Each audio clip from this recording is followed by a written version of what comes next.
এক মাদ্রাসায় এরকম খাদেম ছিল, তো খাদেমের সাথে বাচ্চারা খুব দুষ্টামি করত, ডাকতো গরু, পড়ার সময় গরু ডাকতো। তো ও ছিল একটু সাদা সিধা, সহজ সরল, একটু হাবলা টাইপের, তো বেশি মাথায় নিত না।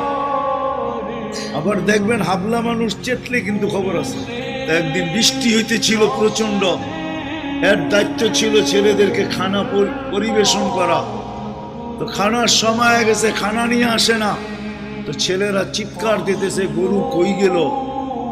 একটু পরে দেখতেছে খানা নিয়ে আসতেছে, তো সবাই চিৎকার দিয়ে বলতেছে ওই গরু এত দেরি করলি কেন।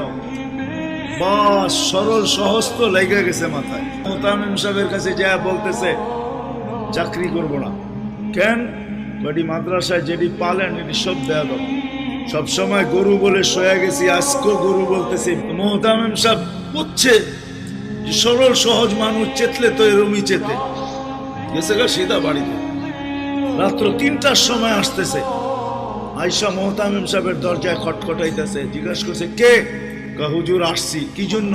চাকরি করবো। তুমি দিনের বেলা চলে গেলে চাকরি করবো না? এতদিন চাকরি করতেছিলাম শুই না, এখন চাকরি করবো দেখা। বলছে এটা আবার কি দেখা চাকরি করবে মানে? আমি স্বপ্নে দেখতেছিলাম কিয়ামত হয়ে গেছে, আমি পুলসেরাতের পাশে যা দাঁড়ায় আছি, পুলসেরাত চুলের মতো চিকন, তলোয়ারের মতো ধার। ভয় পাইতেছিলাম এটার উপরে পা রাখবো তো রাখবো কি করে। একটু পরে চিৎকার শুনলাম, তো দেখলাম মাদ্রাসার ছেলেগুলা সবগুলা হইহুল্লার করতে করতে আসতেছে। ওরা পুলসেরাতের পা দিতে দেরি, এটা সুপার হাইওয়ে হয়ে যেতে দেরি হয় নাই। সবগুলা উঠা পার হইতেছে, একটা পিছন থেকে আমাকে দেখা ফেলছে আর চিৎকার দিয়া বলছে ওই তোরা যাস কই? আমগো গরুটা তো দাঁড়ায় আছে, ওরে নিয়ে যাবি না?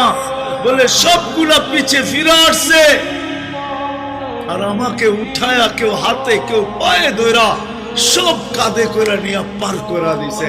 ঘুমের থেকে জায়গা গেছি, এই জন্য চোখে দেখা আমি এখন চাকরি করব।